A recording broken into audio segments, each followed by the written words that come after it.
Hello student, vector का lecture number 10। इससे पिछले वाले लेक्चर में मैंने आपको किसी वेक्टर के कंपोनेंट्स कैसे करते हैं डायरेक्टली बताया था। आज विद रीजन बताएंगे। शुरू से कर रहे हैं वेक्टर के कंपोनेंट्स के बारे में। सबसे पहले है रिजोल्यूशन ऑफ अ वेक्टर। किसी वेक्टर को रिजॉल्व करना। अगर हम किसी एक वेक्टर को रिजॉल्व करते हैं टू वेक्टर्स में और उन रिजॉल्व्ड पार्ट वेक्टर्स का कंबाइंड इफेक्ट उस गिवन वेक्टर के जिसके हमने रिजोल्यूशन किया है, रिजॉल्व किया है, उसके इक्वल होता है, तो इस प्रोसेस को रिजोल्यूशन ऑफ वेक्टर बोलते हैं। और उस रिजॉल्व्ड वेक्टर्स को हम उस वेक्टर का, गिवन वेक्टर का कंपोनेंट्स बोलते हैं। तो ये रिजोल्यूशन ऑफ वेक्टर की डेफिनेशन है। अब किसी वेक्टर के रिजोल्यूशन या कंपोनेंट करने के तीन मेथड होते हैं। मैंने आपको पहला बताया था कंपोनेंट ऑफ वेक्टर जो है, कंपोनेंट ऑफ वेक्टर, इसके थ्री मेथड हैं। पहला फर्स्ट है component of a vector along another vector कह सकते हो या अनदर डायरेक्शन भी कह सकते हो। अलोंग अनदर वेक्टर हेडिंग डाल देता हूँ, चाहो तो आप अलोंग अनदर डायरेक्शन लिख सकते हो इसकी जगह पे। दूसरा मेथड होता है रेक्टेंगुलर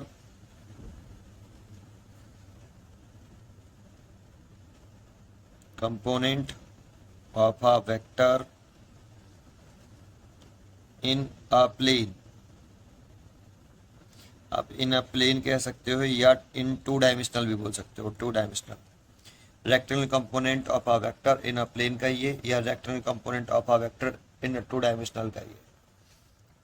और तीसरा है rectangular component of a vector in free space. In free space या थ्री डायमेंशनल का ये। अगर एक क्वेश्चन पूछता है कि एक वेक्टर के अंदर डायरेक्शन में आप कितने कंपोनेंट कर सकते हो, तो हम लिखते हैं इनफाइनाइट। और रेक्टेंगुलर कंपोनेंट पूछता है किसी एक वेक्टर के इन अ प्लेन में कितने कर सकते हो, तो हम लिखते हैं only two, that means two. और फ्री स्पेस में कितने कर सकते हो कंपोनेंट एक वेक्टर के, तो हम थ्री कर सकते हैं। अब इनमें से एक एक करके दोनों को पढ़ते हैं, इन तीनों को पढ़ते हैं। पहला हम पढ़ते हैं first component of a vector along another direction लिख सकते हो, अनदर डायरेक्शन, या फिर अनदर वेक्टर भी लिख सकते हो, अनदर वेक्टर। ठीक है, तो लेट कर लिया कि टू वेक्टर्स हैं हमारे, two vector A and B, A vector and B vector, there as shown below to get component of B vector along A vector। तो हम क्या करना चाहते हैं, दो वेक्टर हैं, अब ये फिगर बना दूंगा। हमें कंपोनेंट ऑफ बी वेक्टर चाहिए along A vector, A vector के डायरेक्शन में हमें कंपोनेंट चाहिए। लेट कर लेते हैं थीटा क्या है, angle between A vector and B vector है। डायग्राम दे रखा है, जैसे ये हमें ये एक वेक्टर है ए, ये वाला जो वेक्टर है इस वेक्टर का नेम है ए वेक्टर, और ये हमारे पास दूसरा वेक्टर है बी, उनके बीच में टेल टेल एंगल ले रखा है थीटा। तो हमें क्या चाहिए, कंपोनेंट ऑफ बी वेक्टर चाहिए अलोंग ए वेक्टर। हम कंपोनेंट कैसे करते हैं किसी वेक्टर का अलोंग अंदर वेक्टर की डायरेक्शन में, तो जिस वेक्टर का कंपोनेंट करते हैं, जैसे हम बी वेक्टर कर रहे हैं तो इस बी वेक्टर के हेड से ए वेक्टर के अलोंग कर रहे हैं तो ए वेक्टर के पर परपेंडिकुलर ड्रॉ कर लेंगे। ऐसे बी का कंपोनेंट करना है, कंपोनेंट ऑफ बी वेक्टर, तो बी का करना है अलोंग ए वेक्टर के अलोंग करना है, अलोंग ए वेक्टर की डायरेक्शन में करना है। तो बी वेक्टर के हेड से ए वेक्टर की डायरेक्शन पर परपेंडिकुलर ड्रॉ कर दीजिए, कर दिया, और यहाँ एक पॉइंट लिख लीजिए ऐसे एम, और ये लिख लिया हमने ओ। तो जानते हो हम यहाँ लिख सकते हैं component of B vector, component of B vector along A vector, ये कितना होगा ओ एम, ओ एम। इस ओ एम को ही, इसकी जो लेंथ है ओ एम की, वो इस बी वेक्टर का कंपोनेंट कहलाता है। तो ओ एम कंपोनेंट है। अब ओ एम की वैल्यू अगर मैं निकाल लूं तो वही कंपोनेंट ऑफ बी वेक्टर है अलोंग ए वेक्टर। कैसे निकाल सकते हैं, तो ये ट्राइंगल आगे इसको पी डाल लें तो आपको ट्राइंगल ओ एम पी, ये राइट एंगल ट्राइंगल है। इस ट्राइंगल में किसी भी वेक्टर की लेंथ, किसी भी वेक्टर की लेंथ उस वेक्टर के मैग्नीट्यूड को रिप्रेजेंट करती है। जैसे यहाँ बी वेक्टर है तो इसका मीनिंग होता है magnitude of B vector plus direction of B vector, ये। लेकिन अगर हम बी लिखें, बी वेक्टर का मॉडुलस, दैट मीन्स बी, तो ये वेक्टर बी की लेंथ को रिप्रेजेंट करता है, लेंथ ऑफ बी वेक्टर। इस बी को क्या बोलेंगे, लेंथ ऑफ बी वेक्टर, या क्या बोल सकते हैं, मैग्नीट्यूड ऑफ बी वेक्टर, या इसे मॉडुलस ऑफ बी वेक्टर भी बोला जाता है। इसे क्या बोलते हैं, modulus of B vector, modulus of B vector. तो इस डायग्राम में इस वेक्टर का मैग्नीट्यूड मतलब लेंथ ऑफ बी वेक्टर कितनी है, हम कह सकते हैं इस डायग्राम में जो आपका, यहाँ लिख देता हूं, इस डायग्राम में लेंथ ऑफ बी वेक्टर मतलब B, magnitude of B vector, length कितनी है ओपी, तो OP is equal to B. So इस ट्राइंगल, राइट एंगल ट्राइंगल में हम क्या लगाएं जिससे ओ एम कैलकुलेट कर पाए। हमारे पास क्या गिवन है, ओपी का गिवन है कितना है, बी है, और हमें ओ एम निकालना है, हमें ओ एम निकालना है तो हमें क्या लगाना चाहिए, कॉस साइन टेन। देखिए ये देखो, इस ट्राइंगल के लिए ये बेस है और ये हाइपोटेनियस है, सो हमें कॉस थीटा लगाना चाहिए। तो cos theta is equal to base upon hypotenuse, तो बेस हो गया ओ एम और हाइपोटेनियस हो गया ओपी। हमें ओ एम कैलकुलेट करना है तो O M is equal to हम लिख सकते हैं OP cos theta. So OP की वैल्यू है हमारी बी, तो ये आ गया बी कॉस थीटा, ये आ गया O M. So component of B vector along A vector O M है, ओ एम की वैल्यू मैंने निकाल यहाँ पे कैलकुलेट करी, कितनी आई, बी कॉस थीटा, तो ये बी कॉस थीटा। तो इस बी वेक्टर का अगर हम डायरेक्टली कहें, इसको डायरेक्टली ये ड्राइव करके दिखाया मैंने आपको, तो अगर हमें बी वेक्टर, जैसे ये हमारे पास ए वेक्टर है, ये ए वेक्टर है हमारा, इस वाले वेक्टर का नेम है ए वेक्टर, ये लिख लिया, और ये वाला हमारा बी वेक्टर है, ये बी वेक्टर है, इसकी लेंथ हो गई ओपी। तो यहाँ आप अगर ओपी वेक्टर लिखोगे, ओ टेल टू हेड लिखते हैं हमेशा, तो वो बी वेक्टर है। लेकिन अगर आप केवल ओपी लिखोगे, इसकी लेंथ लिखोगे इस वेक्टर की, तो वो मैग्नीट्यूड ऑफ बी वेक्टर है, और ये इसके साथ थीटा एंगल बना रहा है। और हमसे पूछा जा रहा है component of B vector along A vector, ये। तो हमें क्या करना चाहिए, कंपोनेंट हमें बी का निकलवा रहा है तो हम बी के हेड से ए वेक्टर के अलोंग पूछ रहा है, तो बी वेक्टर के हेड से ए वेक्टर पर परपेंडिकुलर ड्रॉ कर लेते हैं और यहाँ एक एरो बना देते हैं ऐसे, और इसे लिख लेते हैं ओ एम। तो ओ एम वेक्टर नहीं लगाते इसके ऊपर। ओ एम क्या है, कंपोनेंट है बी वेक्टर का। तो यहां से यहां तक की जो लेंथ है ना ओ एम लेंथ, वही इस बी वेक्टर का कंपोनेंट है along A vector O M. इसके ऊपर वेक्टर नहीं लगाते। इसकी वैल्यू अभी मैंने निकाल के दिखाई। अब देखो बी वेक्टर इस ए वेक्टर के अलोंग कंपोनेंट चाहिए, तो बी वेक्टर ए वेक्टर से कितना एंगल बना रहा है, थीटा बना रहा है। तो हम इसे लिख देते हैं बी का मैग्नीट्यूड लिखते हैं बी, और जितना कॉस लग देते हैं उसमें कॉस थीटा। तो डायरेक्टली हमें ऐसे आना चाहिए, डायरेक्टली आना चाहिए ऐसे, है ना। यहाँ हमने प्रूव करके दिखाया। ये कैसे प्रूव करते हैं, यहाँ डायरेक्टली। तो डायरेक्टली पॉइंट सुनो, जैसे मैंने एक पॉइंट ये बनाया, अब इसको जरा ध्यान से सुनना अच्छी तरीके से। दूसरा पॉइंट, जैसे हमने यहाँ सेंटेंस बोला कि किसी वेक्टर के जो कंपोनेंट करते हैं अनदर डायरेक्टर में, तो इनफाइनाइट कर सकते हैं, बहुत सारे कंपोनेंट कर सकते हैं। अंडर डायरेक्शन कह सकते हो, अंडर वेक्टर या अंडर डायरेक्शन। इनफाइनाइट कैसे कर सकते हैं जरा समझे। जैसे मैंने कहा भाई ये बी वेक्टर है, ये बी वेक्टर है, इसके कंपोनेंट करने हैं। तो मैंने कहा इस डायरेक्शन में बताओ कितना कंपोनेंट होगा इस बी वेक्टर का, और ये इससे कितना एंगल बना रहा है, मान लो 15 डिग्री बना रहा है।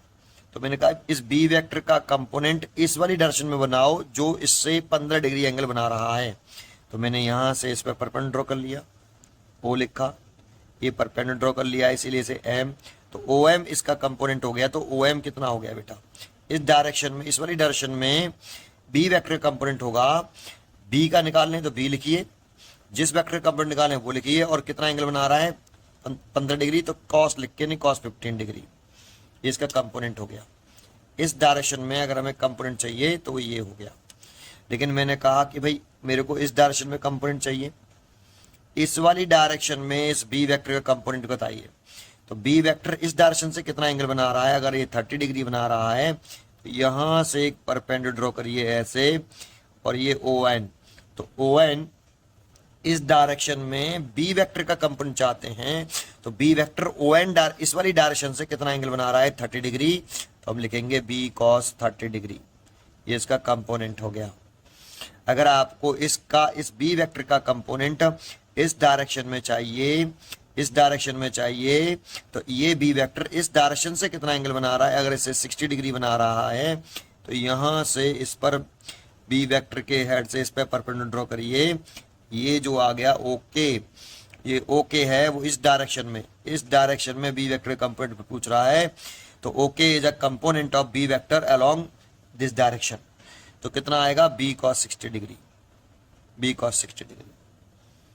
आपको समझ में आया होगा। आपको जिस डायरेक्शन में बी वेक्टर का कंपोनेंट चाहिए, तो बी वेक्टर उस डायरेक्शन से कितना एंगल बना रहा है उसमें कॉस लगा दीजिए, और बी वेक्टर का चाहिए तो बी लिख दीजिए। ठीक है, अगर आपको ये भी समझ में आया, इस तरीके से हम कितने कंपोनेंट कर सकते हैं बी वेक्टर के, इनफाइनाइट कंपोनेंट कर सकते हैं अनदर डायरेक्शन में, है ना। अगर हमें किसी बी वेक्टर का, जैसे ये बी वेक्टर है सपोज करिए, और इसका इटसेल्फ के परपेंडिकुलर डायरेक्शन में कंपोनेंट चाहिए, तो हमेशा टेल से कंपोनेंट करते हैं। तो टेल से आप लाइन कीजिए, इटसेल्फ के परपेंडिकुलर डायरेक्शन में चाहिए तो इस डायरेक्शन में चाहिए, इस बी वेक्टर का इस डायरेक्शन में परपेंडिकुलर चाहिए। तो इस डायरेक्शन में अगर कंपोनेंट करें तो इसकी कितना एंगल बना रहा है ये 90 डिग्री। तो इसीलिए इस डायरेक्शन में कंपोनेंट आएगा बी कॉस 90 डिग्री। इस बी वेक्टर का इटसेल्फ के परपेंडिकुलर डायरेक्शन में कंपोनेंट निकालें तो 0। तो एक बात समझिए, किसी भी वेक्टर का इटसेल्फ के डायरेक्शन में, इटसेल्फ के परपेंडिकुलर डायरेक्शन में कंपोनेंट पूछता है तो ऑलवेज 0, ऑलवेज 0। ठीक है, अगर हमें और बताना है इसमें, तो जैसे मैं अब ये बना लेता हूं, इसको जरा ध्यान से समझना बेटा। ये एक्स एक्सिस है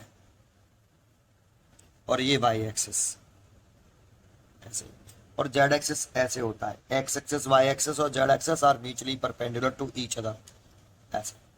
अभी मैं केवल दो ही प्लेन, एक ही प्लेन में ले रहा हूं, इन अ प्लेन, और लेट कर लो कि ये हमारा एक वेक्टर है ए, या बी लिख देता हूं, चलो ये बी वेक्टर है, कोई सा भी वेक्टर लेट कर लो। अब हमसे कहा रहा है कि ये बी वेक्टर एक्स एक्सिस से अल्फा एंगल बना रहा है। ये देखो ऐसे हमसे कहा कि what the name of alpha, कि बी वेक्टर एक्स एक्सिस से अल्फा एंगल बना रहा है। तो हमसे कहा गया है कि ये alpha angle between B vector and X axis है, ये गिवन है।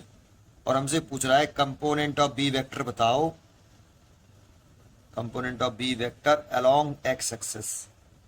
तो देखो यहां हमें बी वेक्टर एक्स एक्सिस से एंगल बना रहा है ना, इस पे ध्यान देना, एंगल बना रहा है ना। तो मैंने कहा अगर कोई बी वेक्टर जिस डायरेक्शन में कंपोनेंट पूछता है जितना एंगल बनाता है उतना ही लिख देते हैं। तो कितना लिखना चाहिए हमें, बी कॉस अल्फा।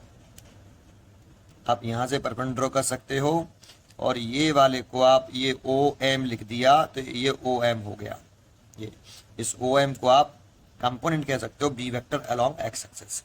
लेकिन अगर आपको बी वेक्टर का ही वाई एक्सिस में कंपोनेंट पूछ रहा है, देखो इसमें मैं क्या कह रहा हूं जरा ध्यान से सुनना। यहां पे मैंने इस पे परपेंडिकुलर ड्रॉ किया, वाई एक्सिस में पूछ रहा है तो मैंने इसे लिख लिया ओ एन। लेकिन यहाँ पे आपको गिवन है कि बीटा क्या है, बीटा है एंगल गिवन है आपको, angle between B vector and Y axis, इसको मैंने बीटा कहा।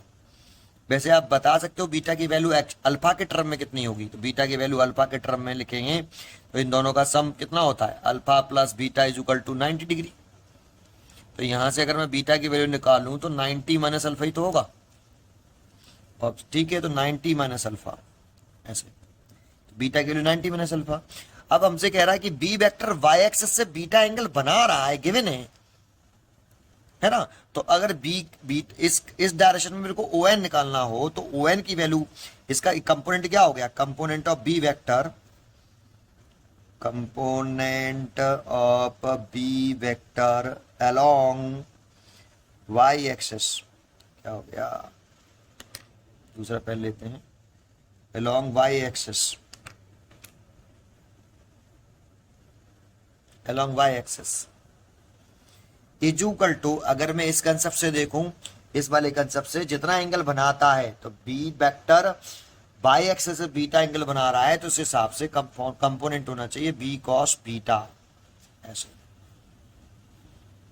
तो आप या तो देखो बीटा एंगल बना रहा है तो या तो बी कॉस बीटा लिखो, और कॉस बीटा की वैल्यू अगर आपको अल्फा के टर्म में चाहिए, ये वाले एंगल के टर्म में चाहिए, तो बीटा की वैल्यू कितनी है 90 माइनस अल्फा। तो बी कॉस, इसे आप ऐसे भी लिख सकते हो 90 माइनस अल्फा, और इसे ऐसे लिखा तो आप इसे cos 90 minus alpha second first quadrant में और साइन में कन्वर्ट हो जाता है, बी साइन अल्फा भी लिख सकते हो, बी साइन अल्फा, इसे आप बी साइन अल्फा भी लिख सकते हो, ठीक है। तो बी साइन अल्फा ऐसे है ना। अब जरा सोचो, इसमें बड़ा इजी है, कुछ नहीं है। अगर आप ध्यान से एक बार और इसको देखें, इसी को समझें पहले, फिर मैं आगे बढ़ूंगा। ये आपकी एक्स एक्सिस थी, ये आपकी वाई एक्सिस थी, ये बी वेक्टर था, ये बी वेक्टर, ये बी वेक्टर है आपका, ठीक है, ये बी वेक्टर है, और ये इससे बीटा एंगल बना रहा है, ये वाला बीटा एंगल है। तो आप ये वाला कंपोनेंट चाहिए बाई एक्सिस के अलोंग, तो ये ओ एन कहा था मैंने अभी।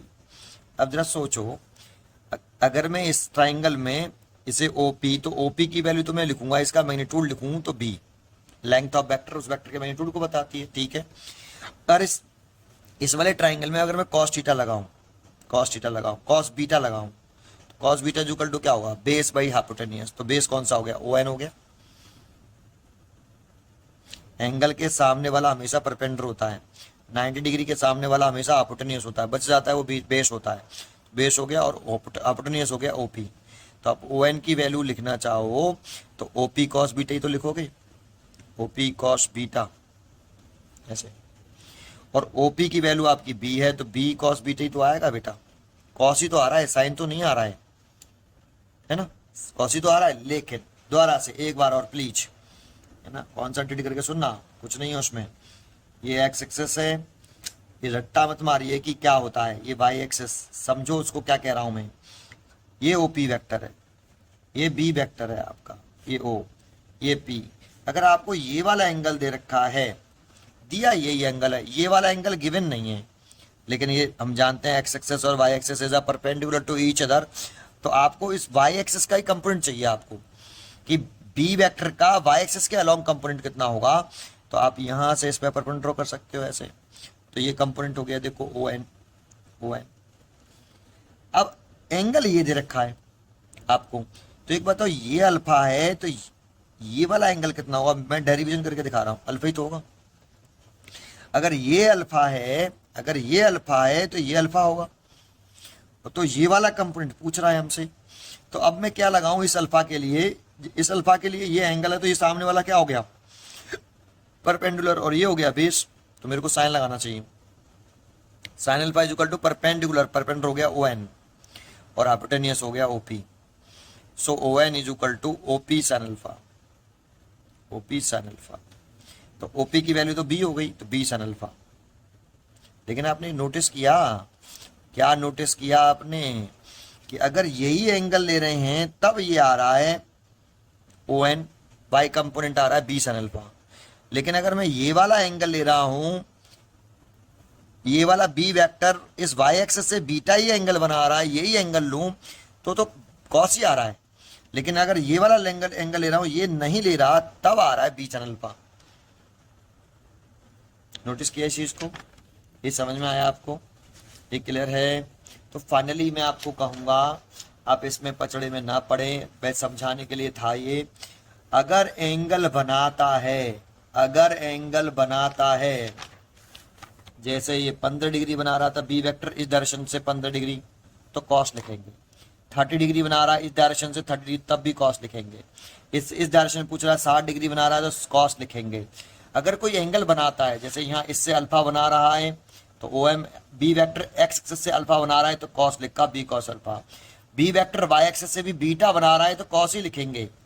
एंगल बना रहा है तो कॉस लिखेंगे, एंगल बना रहा है तो कॉस लिखेंगे। अब जैसे अब एंगल इससे बना रहा है, तो ये वाला कंपोनेंट तो कितना आएगा, ये वाला एंगल बना रहा है, ये बी वेक्टर इससे अल्फा एंगल बना रहा है, तो कॉस लिखेंगे बी कॉस अल्फा।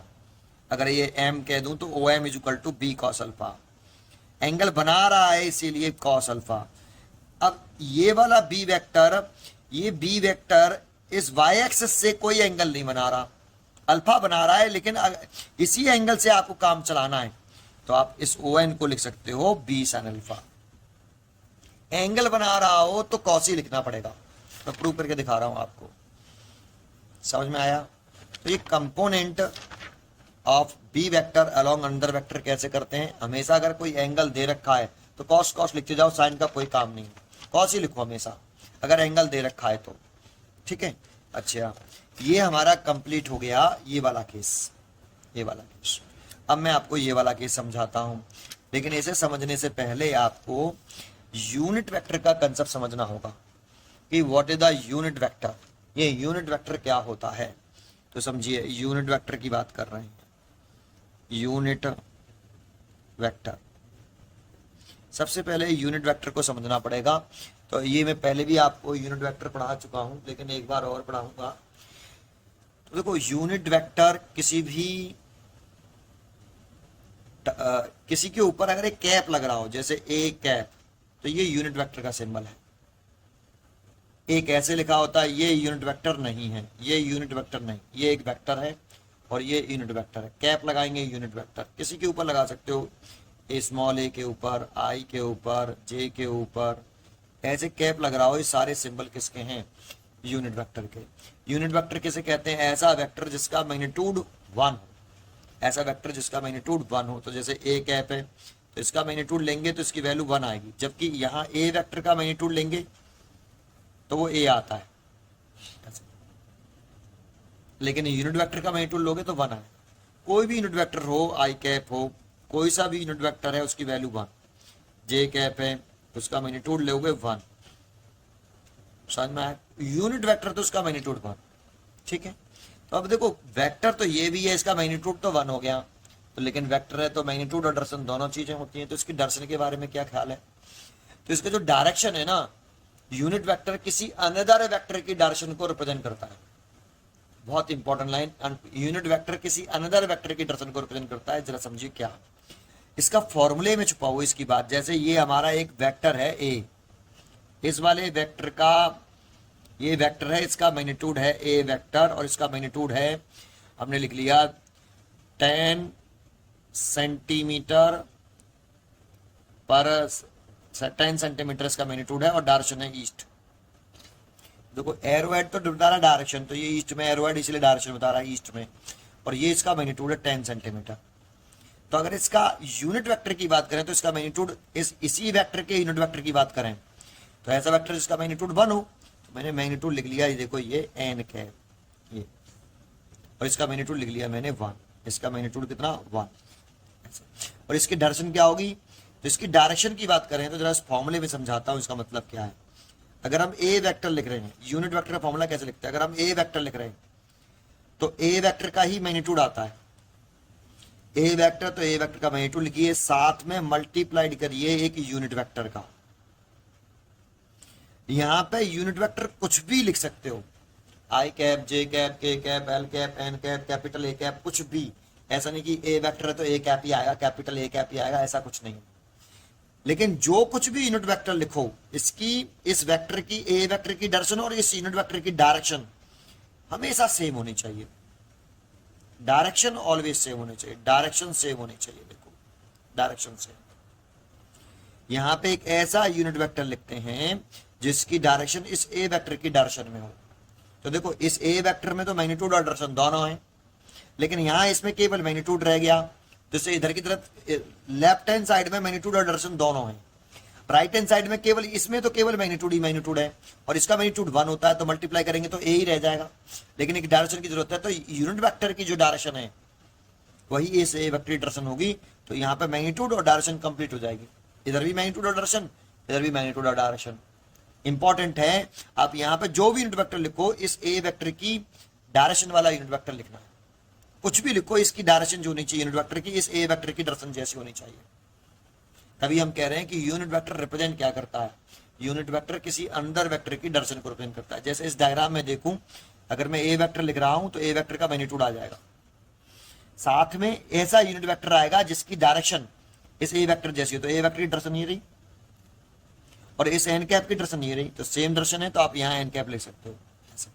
तो A vector is equal to A into N cap. द्वारा से इसका मतलब द्वारा से पूछता हूं, जैसे अगर मैंने एक क्वेश्चन बना दिया आपको, एक मैंने क्वेश्चन बना दिया कि भाई ये आपका एक वेक्टर है ए, ये, और इस डायरेक्शन में यूनिट वेक्टर है एन कैप, और इस डायरेक्शन में यूनिट वेक्टर है, इस वाली डायरेक्शन में इसकी डायरेक्शन है, ये यूनिट वेक्टर है आर कैप, और इस डायरेक्शन में यूनिट वेक्टर है ए कैप। और आपसे मैं कहूँ कि कौन सा फॉर्मूला करेक्ट है। ए वेक्टर लिखा तो A into N cap correct है, दूसरा लिखा A vector is equal to A into R cap correct है, तीसरा लिखा A vector is equal to A into A cap correct है, फोर्थ लिखा A vector is equal to B into N cap correct है। कौन सा correct choice है? तो मैं कहूँगा करेक्ट चॉइस ये है। क्यों है? क्योंकि ए वेक्टर लिखते हैं तो ए वेक्टर का मैग्नीट्यूड लिखते हैं, ये तो रॉन्ग हो, ए वेक्टर है तो बी का मैग्नीट्यूड लिखा है, ये रॉन्ग। जो भी वेक्टर है उसी वेक्टर का मैग्नीट्यूड आएगा 1। दूसरा, ये सब रॉन्ग क्यों है?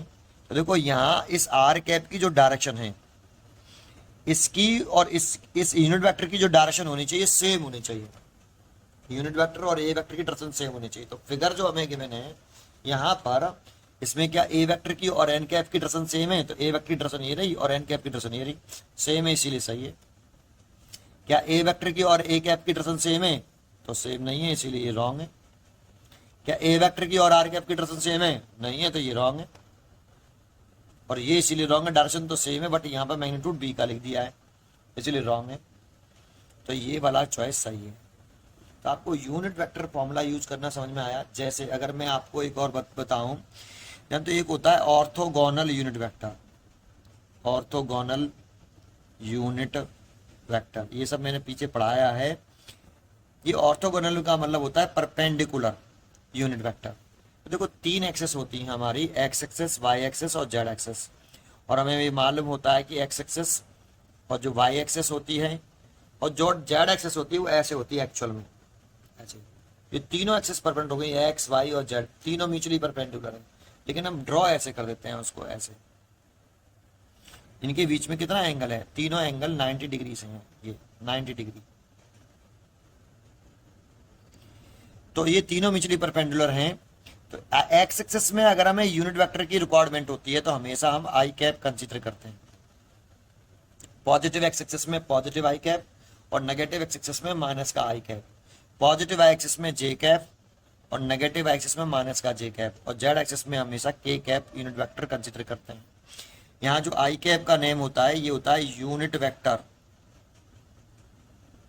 Along positive X axis. J cap का नेम होता है unit vector along positive Y axis, और के कैप का नेम होता है unit vector along Z axis, along Z axis ऐसे। ठीक है, ठीक है। तो आपसे पूछा जाए कि क्या आई कैप और जे कैप और के कैप इक्वल हैं, तो इक्वल नहीं है। ये इक्वल नहीं है क्यों? क्योंकि इक्वल वेक्टर तब होते हैं जब मैग्नीट्यूड और डायरेक्शन दोनों सेम होती हैं। इक्वल वेक्टर कैसे कहते हैं? ऐसे वेक्टर जिनके मैग्नीट्यूड और डायरेक्शन दोनों सेम हो तो इक्वल वेक्टर कहलाते हैं। क्या इनकी डायरेक्शन सेम दिखाई दे रही है, इसलिए ये इक्वल वेक्टर नहीं है। ठीक है, लेकिन इसके मैग्नीट्यूड इक्वल हो सकते हैं। तो आई कैप का मैग्नीट्यूड ले लें तो 1 आएगा, जे कैप का मैग्नीट्यूड ले लें तब भी 1 आएगा, और के कैप का मैग्नीट्यूड ले लें तब भी 1 आएगा। तो मैग्नीट्यूड इक्वल होंगे, बट ये यूनिट वेक्टर आपस में इक्वल नहीं होंगे, बिकॉज इनकी डायरेक्शन कैसी नहीं है, सेम नहीं है। ठीक है, तो अब हम रीड करते हैं आगे। तो देखो इसमें यूनिट वेक्टर का कंसेप्ट अगर एक बार और देखें, इसमें यूनिट वेक्टर का इसके हिसाब से, जैसे हमें अगर एक्स एक्सिस दे रखा है, ये एक्स एक्सिस, और ये हमें एक वेक्टर दे रखा है, लेट कर लेते हैं कि ये यहाँ एम है और ये ओ है, तो ये ओ एम वेक्टर है, ओ एम वेक्टर। तो मैं आपसे पूछूं कि आप ओ एम वेक्टर का फॉर्मूला लगा सकते हो यूनिट वेक्टर का, इसमें ओ एम वेक्टर की वैल्यू बता सकते हो यूनिट वेक्टर के फॉर्मूले से, इस वाले फॉर्मूले से क्या आप ओ एम वेक्टर की वैल्यू बता सकते हो? तो मैं कहूंगा कि ओ एम वेक्टर है तो ओ एम वेक्टर का मैग्नीट्यूड आ जाएगा ओ एम, और ओ एम वेक्टर की डायरेक्शन में इस डायग्राम को देखूं तो डायरेक्शन किस में, एक्स एक्सिस में अलोंग है, तो एक्स एक्सिस के अलोंग कभी भी होती है तो हम यूनिट वेक्टर हमेशा आई कैप मानते हैं, इसीलिए हम यहाँ आई कैप ले सकते हैं। इस यूनिट वेक्टर की डायरेक्शन इस ओ एम वेक्टर की डायरेक्शन सेम है कि नहीं, चेक करो, बिल्कुल सेम है, इसीलिए इतना लिख सकते हैं। ठीक है, तो आप समझ में आया हुआ। ऐसे ही अगर मैं आपसे कह दूं ये वाई एक्सिस है, ऐसे ये वाई एक्सिस है, वाई एक्सिस, और मैंने कह दिया ये ओ एन वेक्टर है बेटा, ये वाला ओ एन वेक्टर, आप इस ओ एन वेक्टर की वैल्यू बता सकते हो मेरे को इस यूनिट वेक्टर के अकॉर्डिंग, फॉर्मूले के अकॉर्डिंग। तो मैं लिखूंगा कि ओ एन वेक्टर है तो ओ एन वेक्टर का मैग्नीट्यूड आएगा, दैट मींस ओ एन आएगा। और इस डायरेक्शन में यूनिट वेक्टर क्या होता है, वाई एक्सिस में यूनिट वेक्टर क्या होता है, जे कैप, इसीलिए यहाँ क्या आएगा, जे कैप। इसकी डायरेक्शन इसकी डायरेक्शन कैसी है, सेम है, इसकी और इसकी डायरेक्शन सेम है। तो आपको समझ में आया होगा कि यूनिट वेक्टर का हम फॉर्मूला किस तरह से अप्लाई करते हैं। ठीक है, अच्छा, अब हेडिंग लगाते हैं हम नया टॉपिक, इसमें दूसरा मेथड रेक्टेंगुलर, ये इंपॉर्टेंट होता है सबसे ज्यादा, rectangular components of a vector in a plane. एक ही प्लेन में लाई करने वाले एक वेक्टर की कंपोनेंट करें तो जिस वेक्टर, जो वेक्टर कि हम कंपोनेंट कर रहे हैं वो वेक्टर जिस प्लेन में लाई कर रहा है उसी प्लेन में उसकी कंपोनेंट भी लाई करने चाहिए इन अ प्लेन, या कह सकते हो टू डायमेंशनल, इन टू डायमेंशनल, टू डायमेंशनल। तो इसमें मैंने आपको बताया कितने कंपोनेंट होते हैं, 2। ये तो पहले तो मैं आपको बताना चाहता हूं डायरेक्ट कंपोनेंट कैसे करते हैं, है ना, फिर मैं इसको प्रूव करके दिखाता हूं।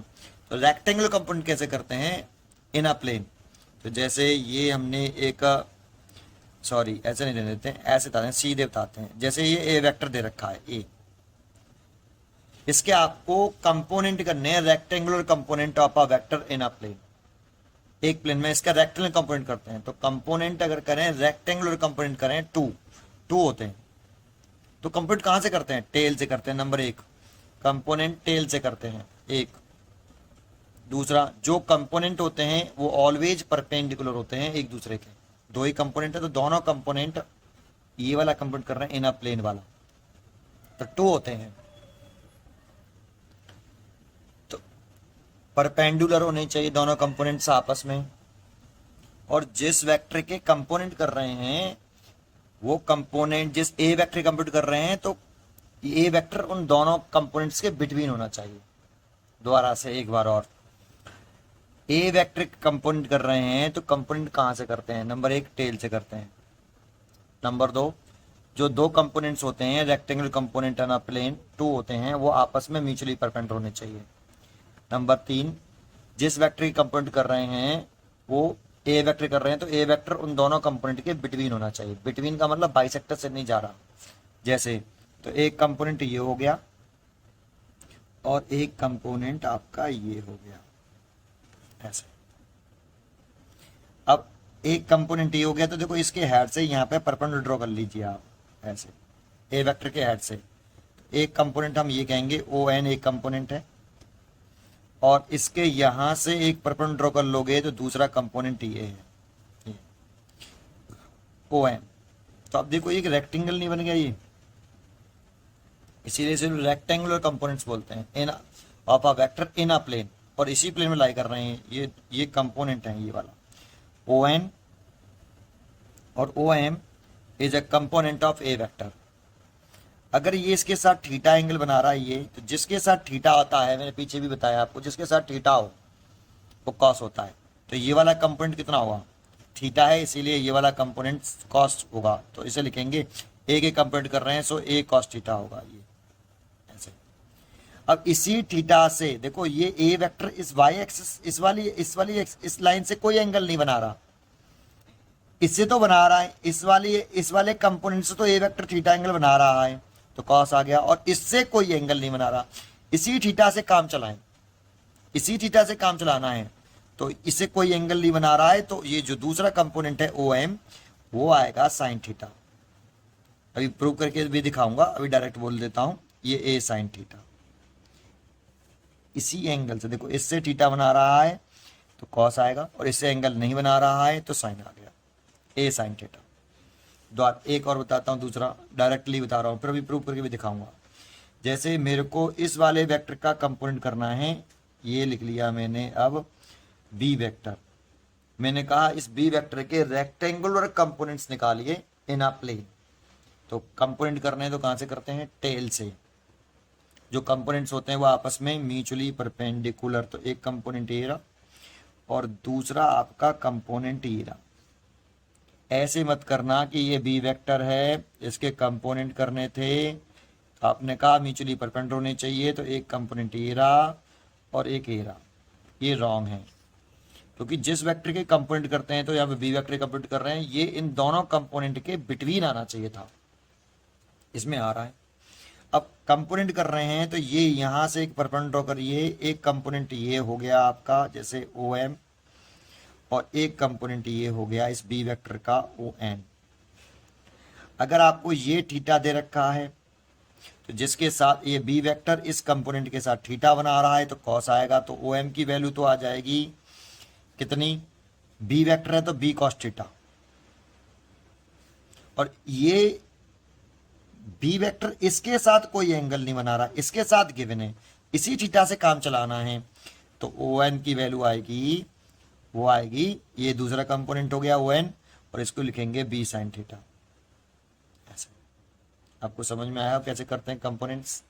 चलो इसे प्रूव करके देखते हैं कि कैसे, इसका मतलब क्या है, प्रूव करके समझाते हैं। डायरेक्टली तो ऐसे कंप्यूट करना आना चाहिए, जब कोई न्यूमेरिकल आता है तो ये थोड़ी उसमें हम डेराइव करके करेंगे, डायरेक्ट लिख देंगे कि ऐसे rectangular component of a vector in a plane. जो कंपोनेंट होते हैं वो आपस में म्यूचुअली परपेंडिकुलर होते हैं, और जिसकी कंप्यूट करते हैं टेल से करते हैं, और वो बीच में आना चाहिए। 2 पॉइंट हैं, जिसके साथ थीटा है तो वो कॉस थीटा है, जिसके साथ थीटा नहीं गिवन है और इसी थीटा से काम चलाना है, इसी एंगल से काम चलाना है, तो बी साइन थीटा। ठीक है, अब जरा देखें इसको प्रूव कैसे करेंगे। तो लेट कर लेते हैं इसमें अ गिवन वेक्टर, इसे प्रूव करके दिखा रहे हैं अब। A given vector represented by A vector makes theta angle with x axis. Suppose कर लेते हैं कि विद एक्स एक्सिस, जैसे इस डायग्राम को मैं यहाँ बनाऊं, जैसे आगे काम में आए कि ये एक्स एक्सिस मान ली मैंने, और ये मैंने वाई एक्सिस मान ली, और ए वेक्टर लेट कर लिया मैंने, ये रहा, ये एक वेक्टर है ए, और जो एक्स एक्सिस से कितना एंगल बना रहा है आपका थीटा। यहाँ डाल लिया ओ, यहाँ डाल लिया पी। देखो मैं अगर मैं ओ पी वेक्टर लिखता हूँ इसके ऊपर मैंने देखो वेक्टर लगाया ओपी वेक्टर, तो वो इक्वल है ए वेक्टर। इस ओपी वेक्टर का ही नाम हमने रख लिया है ए वेक्टर। लेकिन अगर इस वेक्टर की लेंथ लिखूं केवल ओपी, इस वेक्टर की ए जो ओपी वेक्टर है उसकी केवल लेंथ लिखूं, वेक्टर ना लगाऊं, तो वो उस वेक्टर का मैग्नीट्यूड होता है। किसी भी वेक्टर की लेंथ उस वेक्टर के मैग्नीट्यूड को रिप्रेजेंट करती है, दैट मीन्स ए। और ये से थीटा एंगल बना रहा है, तो हमसे कह रहा है कि रेक्टेंगुलर कंपोनेंट करो इस वेक्टर के इन अ प्लेन, है ना। तो हम कैसे करेंगे, तो यहां से हम इस पे एक परपेंडिकुलर ड्रॉ कर लेंगे ऐसे। तो देखो ये मैंने लिख लिया, ये एक कंपोनेंट हो गया ओ एम, ये वाला। मैं ओ एम का नेम लिख रहा हूं, ओ एम के नेम पे जरा ध्यान से सुनना कि ओ एम का नेम क्या है।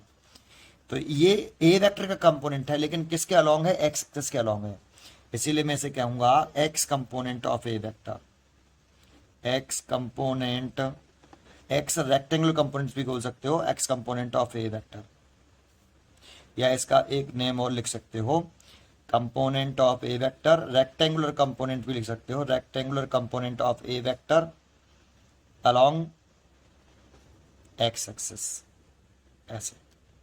अब इसका ए वेक्टर का कंपोनेंट है अलोंग एक्स एक्सिस है, तो इस ओ एम की जो लेंथ है ना यहां से यहां तक, उसको बोल रहे हैं X component of A vector. Length को बोल रहे हैं ओ एम, ओ से एम तक की लेंथ ये वाली, ये कहलाती है आपकी एक्स कंपोनेंट यहां तक, ये जो लेंथ है। तो ये एक्स कंपोनेंट है, इसीलिए ए वेक्टर का, इसीलिए ऐसे सिंबल दे सकते हैं हम ए एक्स, ए एक्स, ये सिंबल दे दिया ऐसे हमने।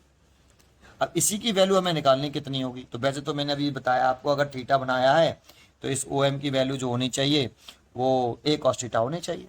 अभी बताया अगर थीटा बनाया है तो कंपोनेंट जो होता है ए कॉस थीटा होता है।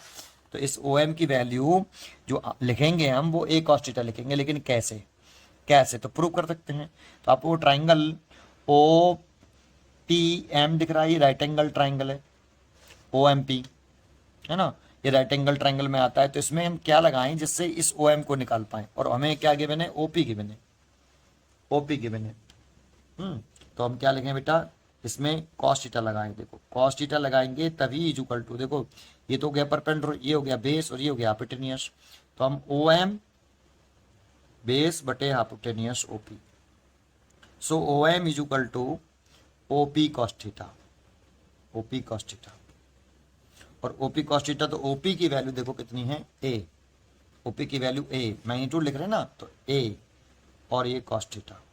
और ओ एम को मैंने लेट कर लिया है, ए एक्स कंपोनेंट है ए वेक्टर का, इसलिए ए एक्स लिख देते हैं, इसीलिए इसे ए एक्स लिख सकते हो आप। तो ये एक्स कंपोनेंट हो गया बेटा आपका ये। तो आप नाम ध्यान रखना, ए एक्स को मैंने क्या लेट किया है। तो देखो आप ओ एम बराबर एक्स, और इसको लिख सकते हो O M is equal to A X is equal to A cos theta. तो आपको डायरेक्टली करना ना चाहिए, और प्रूव करना हो तो ये प्रूव कर दिया मैंने, देखो ये एक पॉइंट हो गया। इसके नेम पे ध्यान रखो कि ए एक्स का नेम क्या है ये।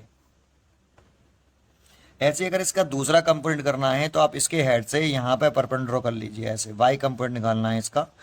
देखो ये कंपोनेंट हो गया दूसरा वाला, इसको बोल रहे हैं मैं ओ एन। यहाँ से ओ एन से ओ से एन तक की जो लेंथ है वो वही आपकी क्या है, वाई कंपोनेंट है ए वेक्टर का।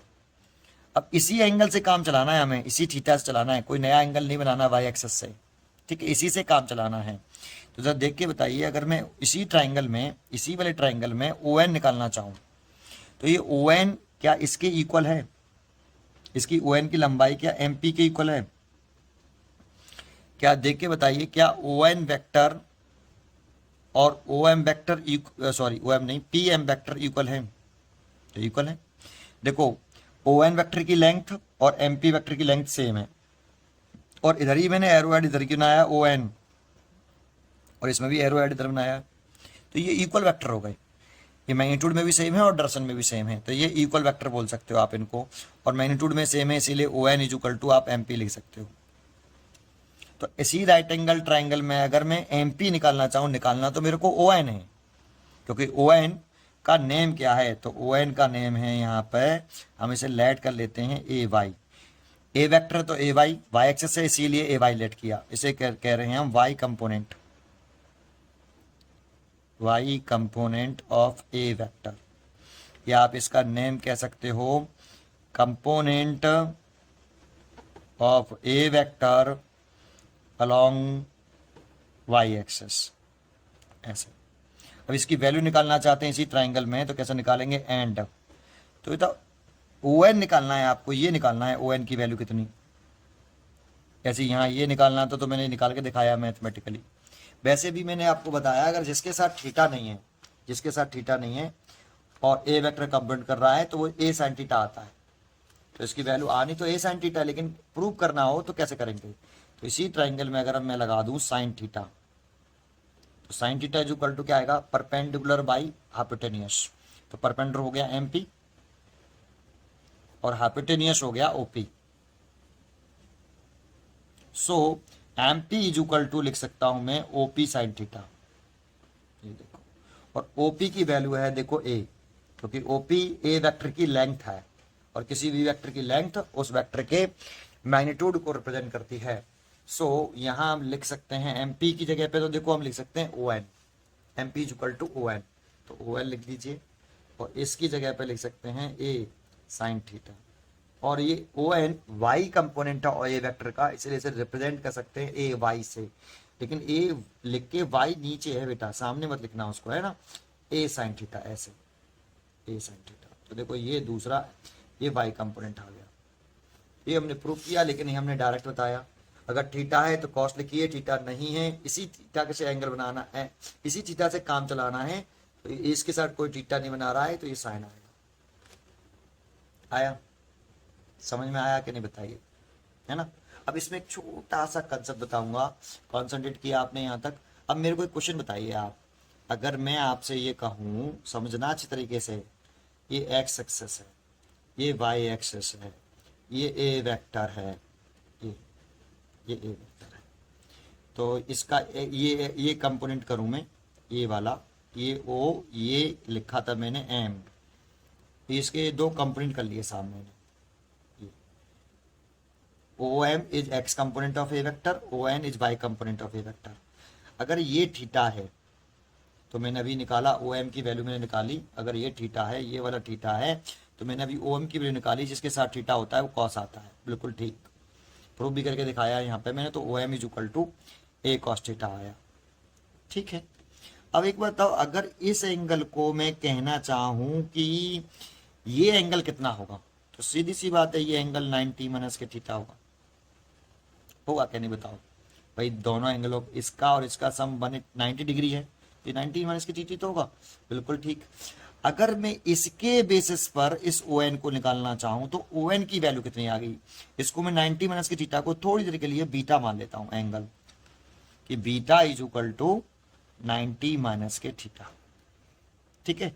तो एक बात तो इस ये एंगल अगर बीटा है और इसके हिसाब से मैं इस ट्राइंगल में लगाऊं, कौन से वाले में से पी कह रहा था, तो ट्राइंगल ओपीएन में लगाऊं, ओपीएन में, और ओ एन निकालूं तो कितना आना चाहिए, तो ओ एन निकालूं तो मैं क्या लगाऊं भाई, ओ एन निकालना चाहता हूं इस एंगल के लिए, तो एंगल के सामने वाला हमेशा परपेंडिकुलर, 90 डिग्री के सामने वाला हाइपोटेन्यूज बच गया, वो बेस, तो बेस ओ एन हो गया, तो मेरे को कॉस्ट लगाना चाहिए, तो कॉस बीटा इस एंगल के लिए, कॉस बीटा, बीटा एंगल माना, is equal to base, base हो गया ओ एन और हाइपोटेन्यूज हो गया ओपी, ऐसे, तो O N is equal to आया कॉस बीटा, आया कि नहीं। तो देखो अगर एंगल बना रहा है, ये एंगल बना रहा है, कितना एंगल बना रहा है, बीटा, बी, ये ओ ए वेक्टर वाई एक्सेस से बीटा एंगल बना रहा है, तो कितना आया, ए कॉस बीटा, थीटा बना रहा था तो कितना आ रहा था, ए कॉस थीटा। अगर कोई एंगल बनाता है तो कॉस ही आता है, थीटा एंगल बना रहा है तो ए कॉस थीटा, बीटा एंगल बना रहा है तो ए कॉस बीटा, लेकिन आपको इसी एंगल से काम चलाना है, इसी थीटा से, जैसे यहाँ पे मैं कोई एंगल नहीं दिखा रहा, इसी थीटा की बात कर रहा हूं, तो देखो बीटा की वैल्यू कितनी है बेटा, 90 माइनस के थीटा, ए कॉस 90 माइनस के थीटा पुट कर दोगे, अगर मेरे को इसी एंगल के टर्म में चाहिए इस ओ एन की वैल्यू, इस वाले एंगल के टर्म में नहीं चाहिए, इस वाले एंगल के टर्म में चाहिए, तो उस वाले केस में मेरे को बीटा की वैल्यू पुट करनी पड़ेगी 90 माइनस के थीटा, और ये हो गया फर्स्ट क्वाड्रेंट में, तो इसे लिख सकते हैं ए साइन थीटा, तो देखो ए साइन थीटा आ रहा है। अगर मैं इसी एंगल से काम चलाना चाहता हूं तो ये ए वेक्टर इस वेक्टर के साथ, इस वाले कंपोनेंट के साथ थीटा बना रहा है, तो कॉस आया, और इसी थीटा से काम चलाना चाहता हूं तो ये इसके साथ कोई, ये वाला एंगल इसके साथ कोई एंगल नहीं बना रहा, लेकिन इसी एंगल को लेना चाहता हूं तो मैं लिखूंगा साइन थीटा, तब लिखता हूँ साइन थीटा। ये एक एडिशनल पॉइंट आपको अगर समझ में आया हो तो आपको पीछे की पॉइंट क्लियर हो जाएगा। समझ में आया आपको ये? ठीक है, आगे बढ़ते हैं बेटा, आगे बढ़ते हैं। अगर ये समझ में आ गया तो इससे आगे बोल रहा हूँ। अभी मैंने आपको यूनिट वेक्टर का कंसेप्ट समझाया था।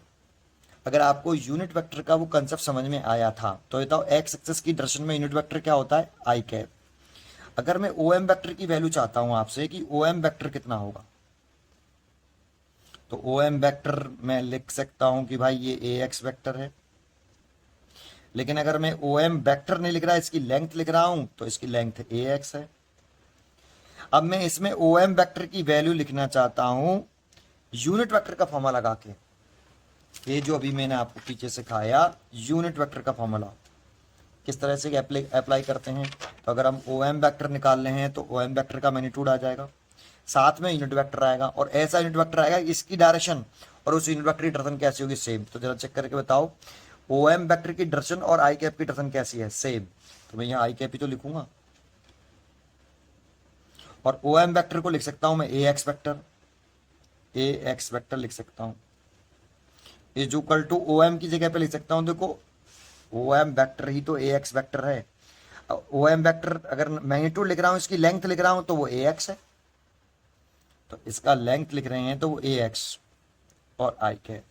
जब हम कंपोनेंट करते हैं तो किसी के ऊपर वेक्टर नहीं है बेटा, ये देखो ए एक्स आई कैप, तो A X vector is equal to A X I cap, या O M vector is equal to आप लिख सकते हो, इसकी वैल्यू लिख लो बस केवल ए एक्स आई कैप। ऐसे ऐसे सिमिलरली अगर आप ओ एन वेक्टर की वैल्यू चाहते हो कि ये ए वाई था, ऐसे अगर आप ओ एन वेक्टर की वैल्यू चाहते हो तो ओ एन वेक्टर कितना लिखोगे? Then and O N vector लिखना चाहो तो ओ एन, और इसी की डायरेक्शन में यूनिट वेक्टर कितना आएगा बताइए? ओ एन वेक्टर की डायरेक्शन में यूनिट वेक्टर कितना होता है? जे कैप। ऐसे तो यहाँ जे कैप आ जाएगा।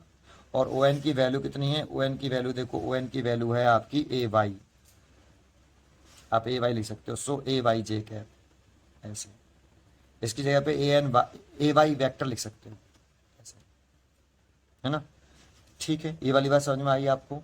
आगे अगर मैं पूछूं आपसे, इसमें एक बात तो, इन तीन वेक्टर दिख रहे होंगे आपको, एक ओ एम वेक्टर, मैं इसको इस डायग्राम को आगे वाले पेज पे बनाता हूँ, इसी डायग्राम को मैं यहाँ बना लेता हूँ क्योंकि बार बार पेज पलटेगा कौन।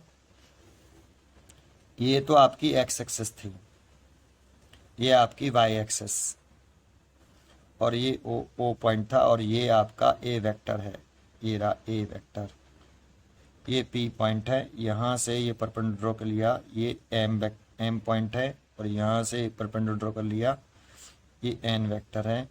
यहाँ पे मैंने एक वेक्टर और बनाया था, ये एम पी वेक्टर। तो इसकी लंबाई ओ एम की जो लेंथ है, ये एक्स कंपोनेंट होता है, इसे ए एक्स कंसिडर किया क्योंकि A vector A X B vector होता तो बी एक्स। ये वाई कंपोनेंट था, इसीलिए इसको मैंने लेंथ लेट कर लिया था ए वाई, ये वाई कंपोनेंट है। तो आपको यहाँ तीन वेक्टर दिख रहे होंगे, कौन कौन से? एक आपको दिख रहा होगा ओ एम वेक्टर, एक आपको दिख रहा होगा ओ पी वेक्टर, और एक आपको दिख रहा होगा एम पी वेक्टर। ये तीन वेक्टर दिख रहे हैं, एक ओ एम वेक्टर, एक ओ पी वेक्टर, और एक एम पी वेक्टर। इन तीनों वेक्टरों में से रिजल्टेंट वेक्टर कौन सा है पहचानिए, है ना? तो रिजल्टेंट वेक्टर है यहाँ पे, ये देखो ओ एम वेक्टर और M P vector are same order में अरेंज है, और O P vector opposite order में अरेंज है। ऐसे पहचानो, या हेड से हेड लगा हुआ है ओपी वेक्टर का, और ओपी वेक्टर का यहाँ टेल से टेल लगा है, तो ओपी इज रिजल्टेंट वेक्टर। तो रिजल्टेंट वेक्टर तो ट्राइंगल लॉ ऑफ एडिशन आता है, using triangle law of vector addition. नहीं आता तो पीछे पहले ट्राइंगल लॉ ऑफ एडिशन सीखिए। Using triangle law of addition, तो इसमें रिजल्टेंट वेक्टर है ओपी वेक्टर, तो OP vector is equal to, जो रिजल्टेंट होता है उसे लिखते हैं, किसका रिजल्टेंट है? ओ एम वेक्टर का प्लस एम पी वेक्टर का, इन दोनों का रिजल्टेंट है। तो ओपी वेक्टर कौन है? ओपी वेक्टर है आपका A vector, OP vector A vector. आप भी देखो इस डायग्राम में भी दिख रहा है ओपी वेक्टर ही तो ए वेक्टर है, ओपी वेक्टर का ही नाम तो ए वेक्टर, तो इसके जगह तो ए वेक्टर लिख देंगे। और ओ एम वेक्टर की वैल्यू मैंने अभी निकाली, देखो ये रही, ओ एम वेक्टर की वैल्यू है A X I cap, O M vector is equal to A X I cap. इसकी जगह पे लिख सकता हूं मैं ए एक्स आई कैप। और एमपी वेक्टर देखो किसके बराबर है, यहां पर जो एमपी वेक्टर है, कहाँ लिखा मैंने, एमपी वेक्टर और ओ एन वेक्टर कैसा है, सेम है, इक्वल वेक्टर है। ओ एन वेक्टर और MP vector are equal vectors. So O N vector जो होगा वही एमपी वेक्टर होगा। तो ओ एन वेक्टर की वैल्यू मैंने निकाली, ये नहीं कितनी है, ए वाई जे कैप। तो ये एमपी वेक्टर की वैल्यू भी है, तो इसे आप ले सकते हो ए वाई जे कैप। तो देखो ये एक वेक्टर बन गया। देखो ऐसे अगर कभी ऐसे लिखा है, कभी ऐसे लिखा हो, जैसे ये मैंने अभी प्रूव करके दिखाया आपको, ये ऐसे आ गया। तो देखो जो आई कैप के साथ है इसका नेम क्या है, जो आई कैप के साथ है उसका नेम क्या है, ए एक्स का नेम क्या है यहाँ पे, तो एक्स कंपोनेंट। आई कैप के साथ होता है वो ऑलवेज एक्स कंपोनेंट होता है। पॉजिटिव है तो पॉजिटिव एक्स कंपोनेंट है, और नेगेटिव आ रहा होता माइनस के ए एक्स आई कैप आ रहा था तो नेगेटिव एक्स कंपोनेंट होता। एक्स कंपोनेंट किसका है, यहाँ पे देखो कौन सा वेक्टर है, ये ए वेक्टर, तो X component of A vector. इस ए एक्स का नेम, इस ए एक्स का नेम, देखो पीछे भी मैंने ए एक्स का नेम बताया था आपको, यहाँ जो ए एक्स का नेम है वो एक्स कंपोनेंट है, या component of A vector along x axis है। तो यहाँ पे आप देख सकते हो ये x component of A vector. और जो जे कैप के साथ आ रहा है इसका नेम क्या है, तो इसका नेम है y component of A vector, y component of A vector. तो एक क्वेश्चन आ जाता है आपका एग्जाम्पल, जैसे ये पूछ सकता है, जैसे ए वेक्टर दे देगा और लिख देगा 2i कैप प्लस के 3j कैप ऐसे। तो इसमें 2 का नेम बताओ, ये 2 क्या है यहाँ, तो आप इसकी से कंपेयरिंग करो। तो इस फॉर्मूले में अगर ऐसे वेक्टर दे दिया जाए और आप पूछे आपसे कि 2 का नेम क्या है, तो ये एक्स कंपोनेंट है। देखो कंपेयरिंग करो आई के साथ, ऐसे लिखा है बिल्कुल सेम टू सेम। तो यहाँ 2x आपसे पूछ रहा है कि find the x component of A vector. X component of A vector अगर आपसे पूछे तो आप क्या बताओगे, तो यहाँ x component that means A x की वैल्यू है वो 2 है। और वाई कंपोनेंट पूछे, y component of A vector, तो वो ए वाई कितना है आपका 3 है ना। अगर यहाँ माइनस लगा देता ना तो वाई कंपोनेंट माइनस के 3 है, ठीक है, बिल साइन लेते हैं। तो एक्स कंपोनेंट 2 और वाई कंपोनेंट 3 प्लस लगाया ये। तो इसमें अगर ऐसे लिख रहा हो तो एक्स वाई कंपोनेंट समझ में आया कैसे पहचानते हैं। अगर आपसे पूछे एक्स कंपोनेंट बताइए, वाई कंपोनेंट बताइए, तो बता सकते हो आप, ठीक है। आगे अगर इस ये तो ए वेक्टर हो गया, अगर इस ए वेक्टर का मैग्नीट्यूड निकालना हो हमें, magnitude of A vector that means A निकालना हो, तो कैसे निकालेंगे मैग्नीट्यूड ऑफ ए वेक्टर, इसकी वैल्यू निकालनी है। ये तो ए वेक्टर है, ये क्या है आपका ए वेक्टर, ये ए वेक्टर, और इसका निकालना है हमें मैग्नीट्यूड। तो कैसे कैलकुलेट करें, तो जरा देखो इसका डराइव करके दिखाता हूँ। आपका ए एक्स की वैल्यू कितनी थी, A cos theta. X component कितना था, तो एक्स कंपोनेंट था A X is equal to A cos theta. जितने ही कंपोनेंट होते हैं उसके ऊपर वेक्टर नहीं लगता बेटा, एक्स कंपोनेंट ए कॉस थीटा। और जो वाई कंपोनेंट है ए वाई कितना था, ए साइन थीटा। तो आप फॉर ए साइन थीटा था, ये वाई कंपोनेंट था ए साइन थीटा। तो आपको एक बात बताऊं मैं आपको, जैसे इस जगह पर अगर मैं लिखना चाहूं तो ए वेक्टर ए एक्स की जगह पर लिख सकता हूं ए कॉस थीटा आई कैप, और ए वाई की जगह पे लिख सकता हूँ ए साइन थीटा जे कैप ऐसे। इस वाले वेक्टर को मैं ऐसे भी लिख सकता था, इस वाले वेक्टर को मैं ऐसे लिख सकता था, क्योंकि इस जगह पर ए एक्स की वैल्यू ए कॉस थीटा है और ए वाई की वैल्यू ए साइन थीटा, इस फिगर के अकॉर्डिंग है। ऐसा नहीं कि आप हमेशा याद कर लो, लर्न कर लो इसको, इस फिगर के अकॉर्डिंग चल रहे हैं इस समय हम ऐसे, ठीक है। अच्छा अब आपको ए निकालना है, ए दैट मीन्स आपको ए निकालना है। तो इस ए को कैसे कैलकुलेट कर सकते हो, तो उसके लिए बहुत सिंपल तरीका है। ए फर्स्ट का स्क्वायर करो, पहले इस पूरी फर्स्ट इक्वेशन का बोथ साइड का स्क्वायर कर लो, फिर सेकंड का स्क्वायर कर लो पूरी इक्वेशन का, फिर दोनों को ऐड कर दो। तो फर्स्ट का स्क्वायर करिए तो A X square plus A Y square, add square करके ऐड कर लो, लेफ्ट को लेफ्ट में राइट को राइट में, A square cos square theta plus A square sine square theta. आप यहाँ से ए स्क्वायर कॉमन ले लेंगे, ये कॉस स्क्वायर थीटा प्लस ये साइन स्क्वायर थीटा। तो आप इसकी जगह पे कितना लिख सकते हो, इसकी वैल्यू कितनी 1, तो ये ए स्क्वायर, आपने फॉर्मूला पढ़ा हुआ ट्रिग्नोमेट्री में, cos square theta plus sign square theta की वैल्यू 1 होती है।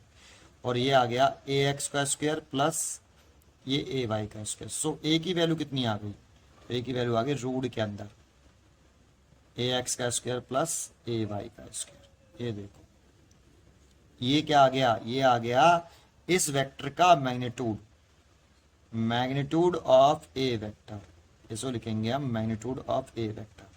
तो इसका मतलब समझिए, अगर हमें ए वेक्टर ऐसे दे देता है, जैसे दे दिया उसने 3i cap plus 4j cap, उसने कहा कि find x component of A vector, एक ये पूछा x component of A vector बताइए कितना होगा, है ना। Y component of A vector पूछ रहा है,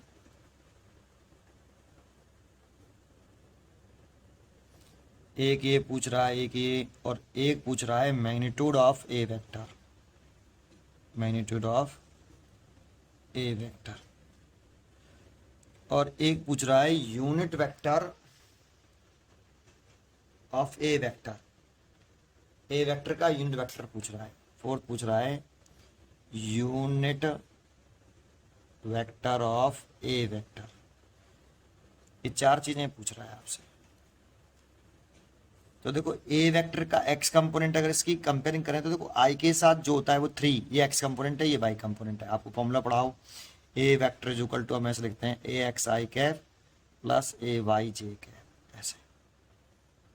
तो इसमें ए एक्स एक्स कंपोनेंट कितना आया, पहला part x component of A vector, x component of A vector, that means A x वो हो गया 3।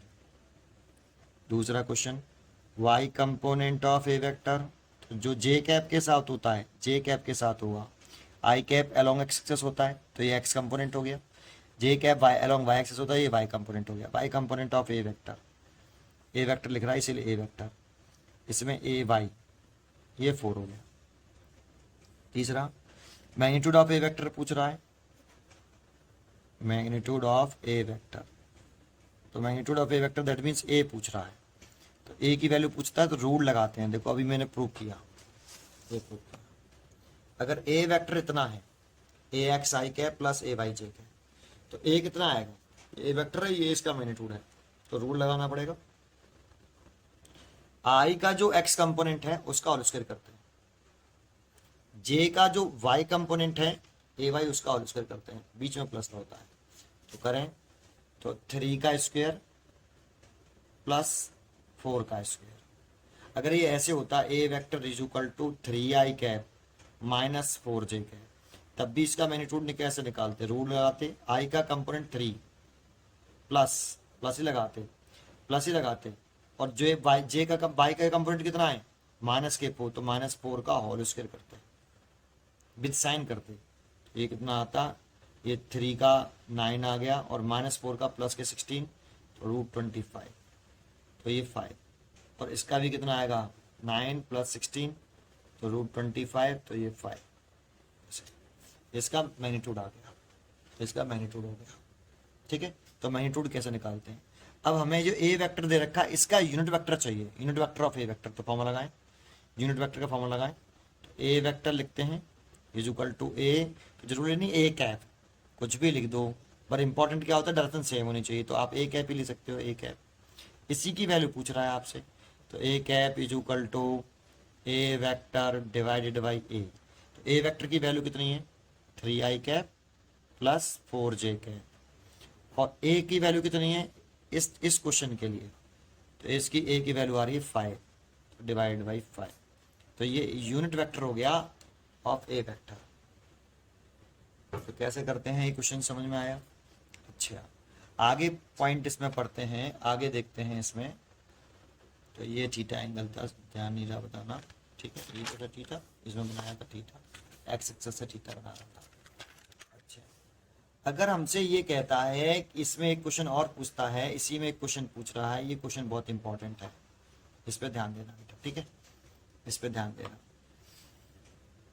अगर हमसे कहता है कि ए वेक्टर इज इक्वल टू, अगले पेज में बताता हूं, पहले इस पर ध्यान से सुनना है इसको, A vector is equal to 3i cap plus 4j cap. एक बी वेक्टर दे रखा है माइनस का 3i कैप, या 2i कैप कर देते हैं, माइनस के 2i कैप प्लस के 6j कैप। और सी वेक्टर दे रखा है माइनस के 4i कैप माइनस के 3j कैप। और डी वेक्टर दे रखा है प्लस के 5i कैप माइनस के